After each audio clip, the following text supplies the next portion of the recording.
starting. Okay, then let's start. Um, First of all, thank you for all of you joining today, and good morning.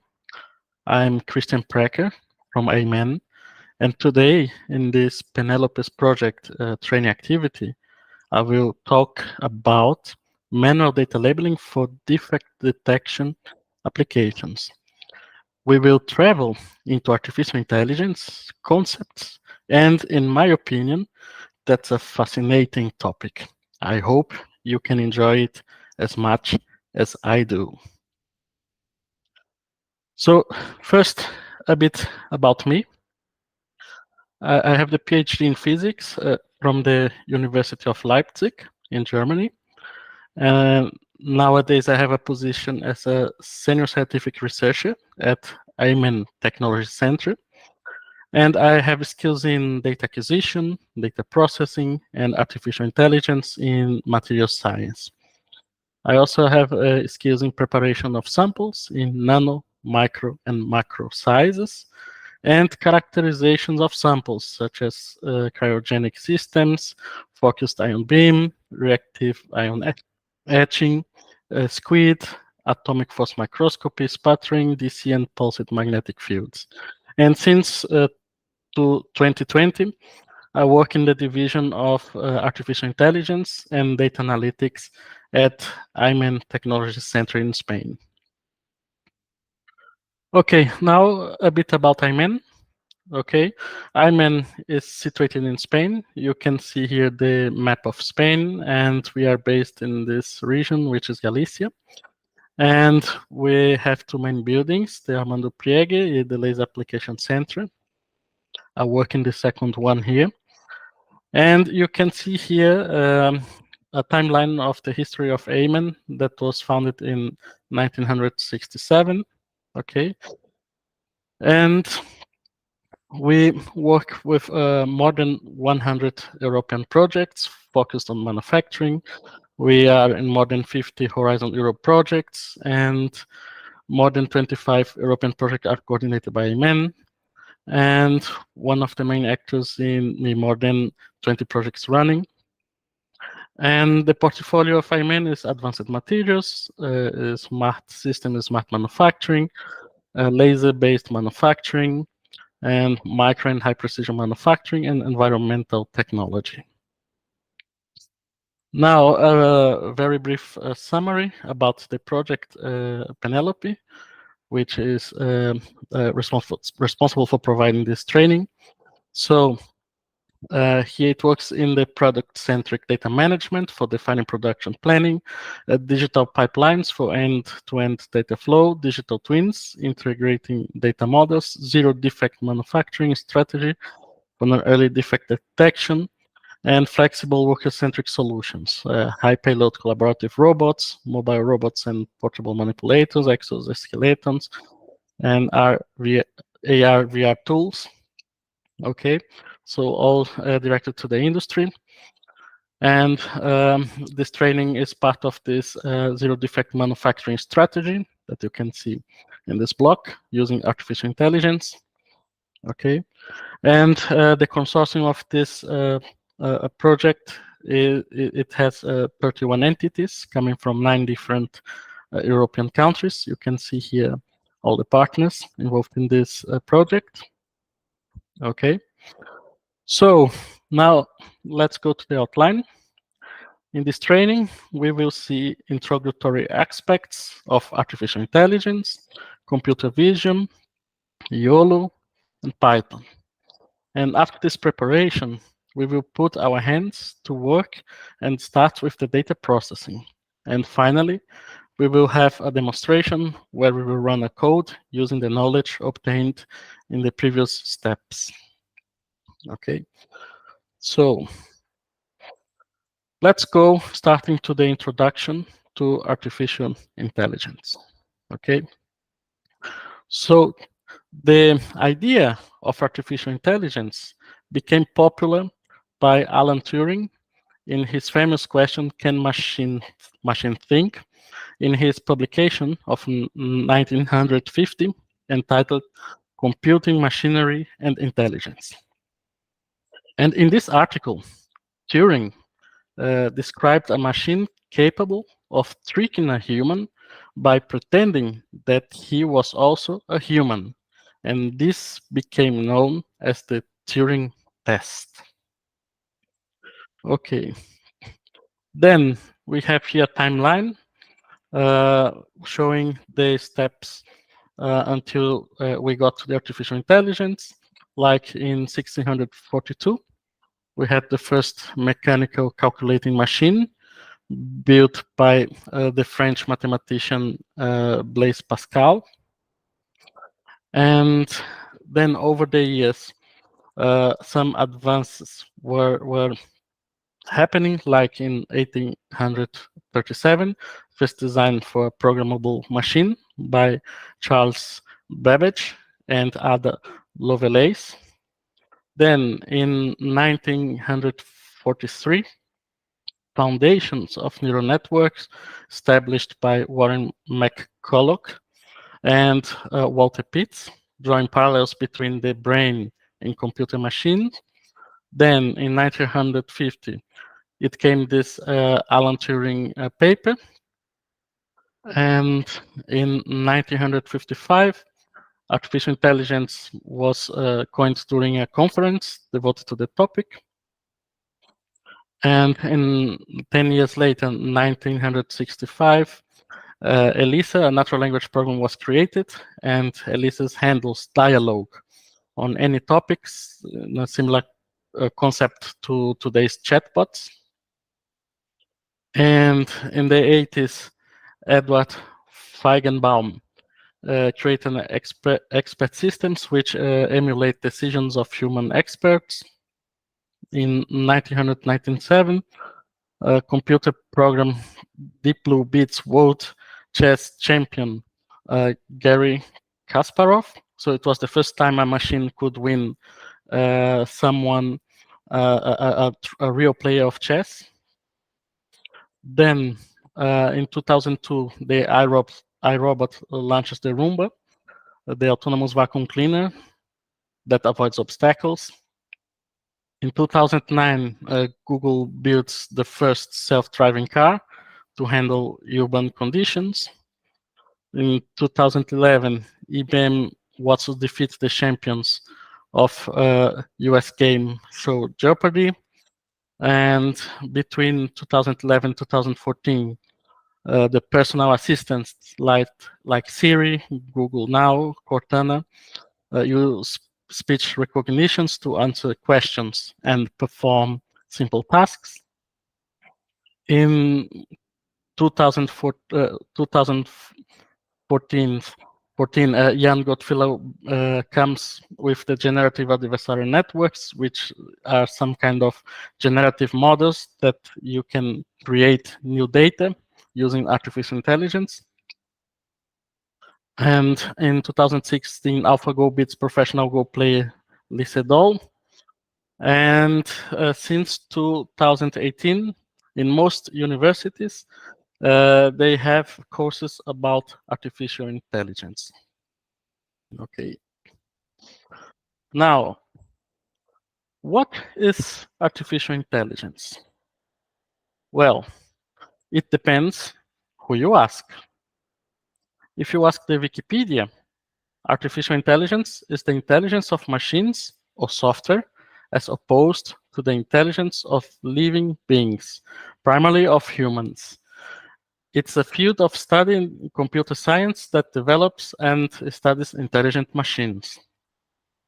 If you do a Stanford course, they say that artificial intelligence is the science of making computers work without being explicitly programmed. And if you ask me, it's a branch of computer science that deals with making computers behave in a way that mimics human intelligence and allows them to solve problems that require thinking. So we can summarize it as any attempt by a machine to imitate the human intelligence. Like if a human does some action that we say, look, that's an intelligent action, and a machine can imitate this action and make a decision like a human, then that's an artificial intelligence. That is the machine executing something that a human would have to have intelligence to do. But obviously, this is very generic. Um, how many different intelligent things a human is able to do in thoughts, actions, and so on? The machines cannot reproduce everything.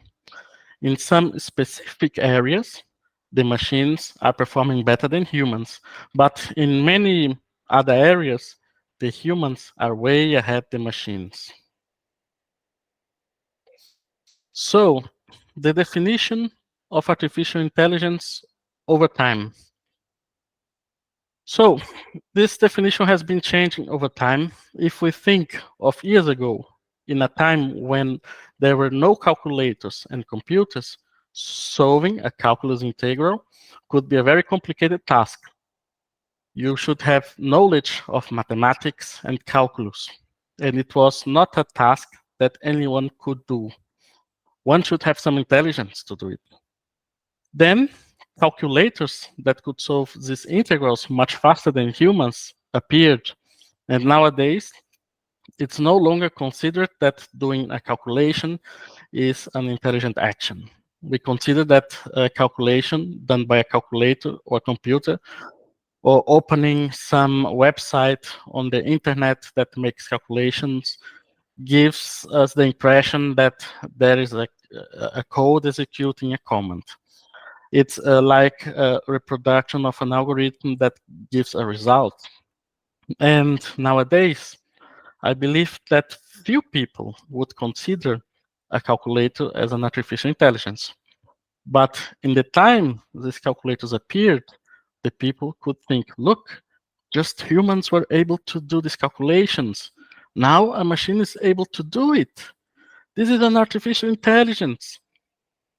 So as you see, as time goes by, we get used to it and things become more banal. Then we start to consider that it is no longer intelligent. That's the reason the definition of artificial intelligence may change over time as technology evolves. Here we have some examples of artificial intelligence that we use in everyday life, like movie recommendation on streaming platforms such as Netflix or Amazon Prime. There is speech recognition like Alexa or Siri, image recognition, virtual assistants that we communicate with them and they give us answers, self-driving cars, verification of purchases with a credit card to find out if any purchase had an anomalous behavior. And I could stay here all day citing the applications of artificial intelligence in our daily lives. Nowadays, almost every electronic device uses some sort of artificial intelligence. But all this we can consider to be in specific domains. For example, an artificial intelligence that plays a chess game is very good on doing that, but it cannot do other things. Also, an artificial intelligence for speech recognition is very good on it, but cannot do other things. For this reason, artificial intelligence is still very restricted to a specific field of activity. And there is a terminology for this. And it's called narrow artificial intelligence, which are expert systems at doing something specific, different from the humans that can do, well, many things. There is a more general area of knowledge called artificial general intelligence, the AGI. This concept arose in an attempt to create a true artificial intelligence similar to a human mind to learn anything in different fields of activity like a human. There are research in this area trying to develop this kind of artificial intelligence. If we look at the X description of the CEO of DeepMind, which is one of the largest artificial intelligence companies in the world, and it belongs to Google, we can see that he is working on building an AGI. And this is one of the main lines of research in this and other companies. That's a branch that is growing significantly, and the tendency is to have more general applications. So, if we want to imitate human intelligence, how about starting with the human intelligence? We humans learn from the moment we are born and begin to observe and interact with the environment around us. Everything that our senses capture from the moment we are born is transformed into data for our brain, and in this way, we manage to adapt to the world. An interesting thing is that we learn to observe patterns. As you can see here, we have different patterns like triangles, squares, pentagons, and then we can identify different colors. Okay, and let's imagine the scenario where a child in the learning phase is holding a feather and then a pencil. The child let them fall to the floor, as you see here in this sketch. Interesting. The child then repeats this experiment many times with them and other things, getting the same result. More interesting. And the child concludes that whatever he lets go of his hand, will fall to the floor. This is interesting because a child does not need to know about gravitational force or solve physics equations to understand that everything he lifts and let go will fall to the ground, nor that he is on a planet where the gravitational force attracts everything to its center. To understand what is happening, the child just needs to do a series of experiments and observe that there is a pattern in these experiments. In other words, the child learns to observe and analyze patterns. All these experiments turn into data obtained by the child's brain, and it will be used for the rest of his life. This example was just one of countless observations and interactions of the environment that we have since the moment we were born until today. Like from being able to differentiate a dog from a cat, reading and learning traffic signs to drive. We always observe and interact with the environment and thus obtain data that help us to carry out tasks in our daily lives. If we want to get artificial intelligence, we then wouldn't it be a good idea to get a method that mimics the way humans learn? So, I mean, a method that makes the machine obtain data from the world, observe this data, and then be able to perform tasks. That's exactly the idea of machine learning. So, machine learning is part of artificial intelligence research, which seeks to provide knowledge to computers through data, observations, and interactions with the world. This acquired knowledge allows computers to correctly generalize to new configurations. This was set by Joshua Bengio. He was a Turing Award winner in 2018. And this is like a Nobel Prize for people in the programming world. But what does this definition mean? So, machine learning is the method that makes the machine receive data, observe, and interact with this data. Okay. So, we are not going to explicitly say to the machine what the machine should do. We will let the model learn by itself. The machine will have to find it by itself to understand the relationship between the data. Any resemblance to the real life is not mere coincidence. And let's take an example. Imagine that you want a machine that is able to distinguish dog breeds. You as a human know that a Labrador is what a Labrador is, but for that you needed to have seen pictures of a Labrador or the animal itself. The same happened to other breeds. Otherwise, you wouldn't be able to tell the difference between a Labrador and a pincher. This distinction is extremely important, as one you can pet and the other can bite you. Now, we are an expert in distinguished dog breeds, but you want to teach a machine the same thing. How to do that?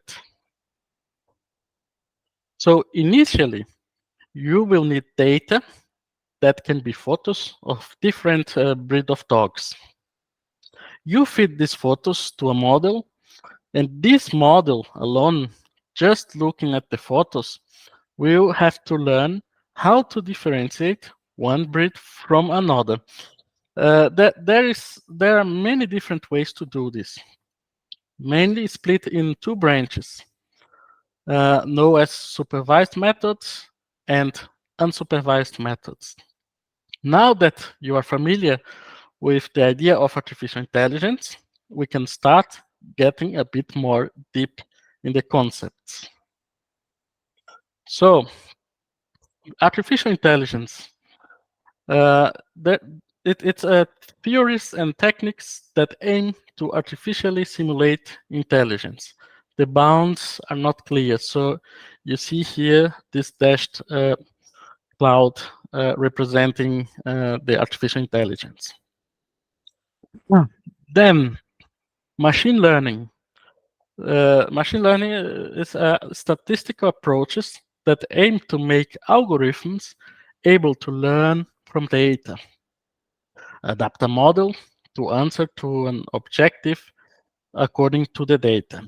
So you see that the machine learning is inside the cloud of the artificial intelligence. It's a subset of the artificial intelligence. Deep learning. It's machine learning methods based on the use of so-called deep algorithms, that is, on the use of a chain on nonlinear transformations, generally deep neural networks. So this is also a subset of the artificial intelligence. Now, keep in mind always these three things: data, objective, model. Okay, keep that in mind. First, data. In machine learning, only having data is not enough. They must also possess required features to address the objective. Quantity of data depends on the problem we need to solve, on the quality of the data, on the dimensions, on the complexity of the function that could be unknown we want to approximate. Okay, objective usually corresponds to a mathematical function that must be optimized, like error minimization or score maximization. It's often called as loss function. Okay, keep that in mind, the loss function. A classical example is a squared Euclidean distance between prediction y hat and the true value y, which you can see here.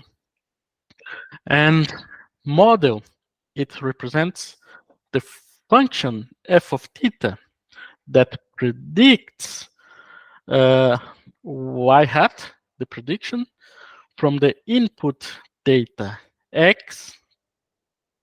Then y hat is equal to a function of theta of x.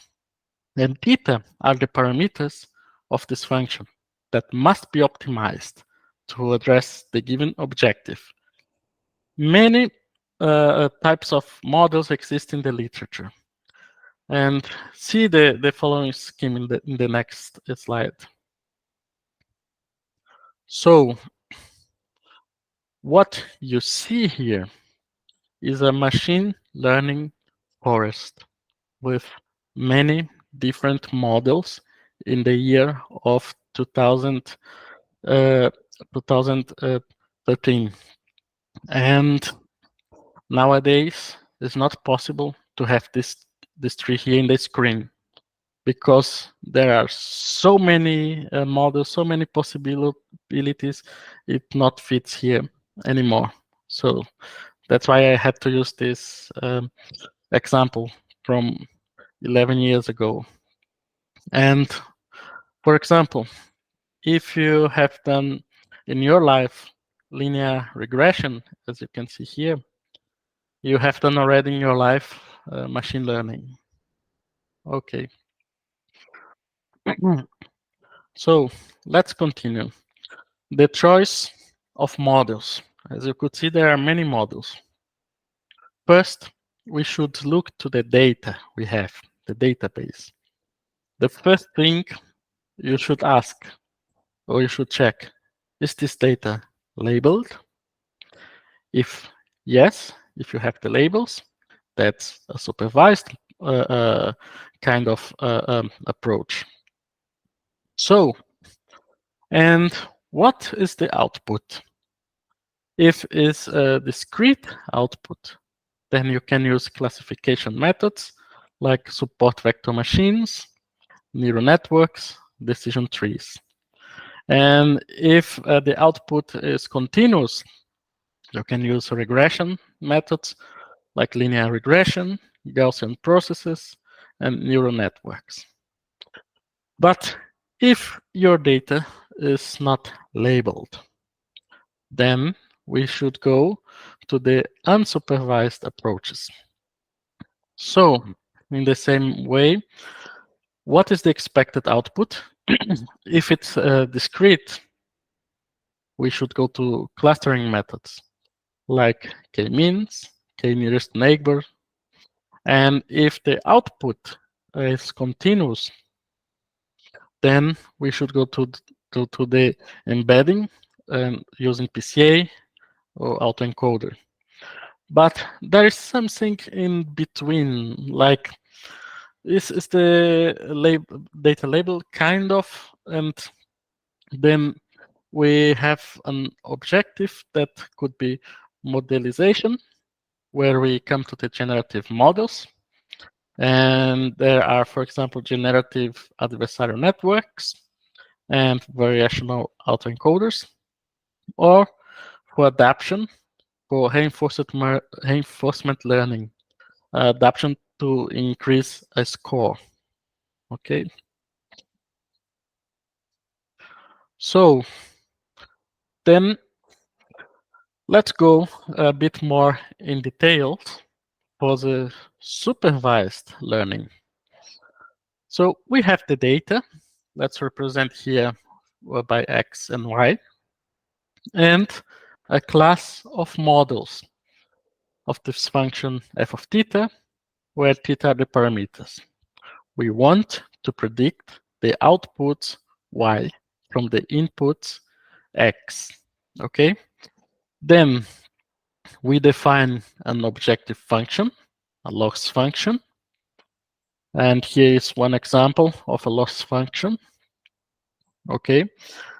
And we find the optimal parameters theta that minimize this loss function among the parameters theta. So here we have a representation of theta star. And here you can see the graphical representation of what was just said. Like you have the input data, then the raw data in the specific domain could be in physics, chemistry, biology.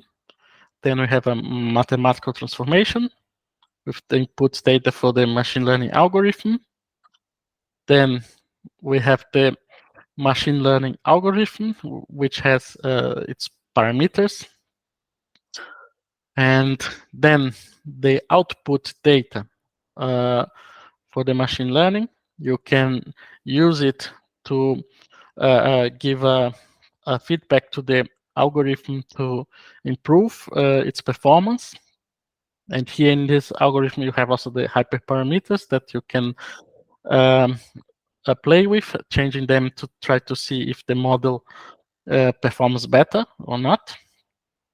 And then we have again a mathematical transformation, which gives us an output data, which could be also raw data in specific domain, like in physics, chemistry, biology. So this is the general overview in the supervised learning. And now let's go to the requirements for this supervised learning. So here we need the input data, which are represented by X, the expected output data, represented by Y, and this is obtained through another method, like manual labeling. We will see it later. Measurements, or heavy computation code, or generated by simulation, for example, and a certain number of data. The format of the data can be images, can be time series, can be scalar values, and it depends on the conditions and the complexity of the problem. And it's important to choose the type of model to be applied to this problem. You cannot use a linear model to a nonlinear data. So it works like this. And the loss function that compares the predictions f of theta and the expected value y. Okay, so here conventional loss functions are, for example, mean squared error or regression problems and cross entropies for classification. And ad hoc loss functions, according to the problem, or loss functions that embed uncertainties. Okay, now let's go to the other branch of artificial intelligence, which are the unsupervised learning. Okay, so here we have the data also X and a class of models F with parameters theta. And we want to process this data to create clusters of similar data or find connection or structures in the data. We define an objective function, the loss function, and we find the optimal parameters theta star that minimize the loss function among all the parameters theta. So here we have also this visual scheme of what just was said. We have the input data, which is raw data in specific domains, also in physics, chemistry, and biology. We pass through a mathematical transformation for the input data for the machine learning algorithm.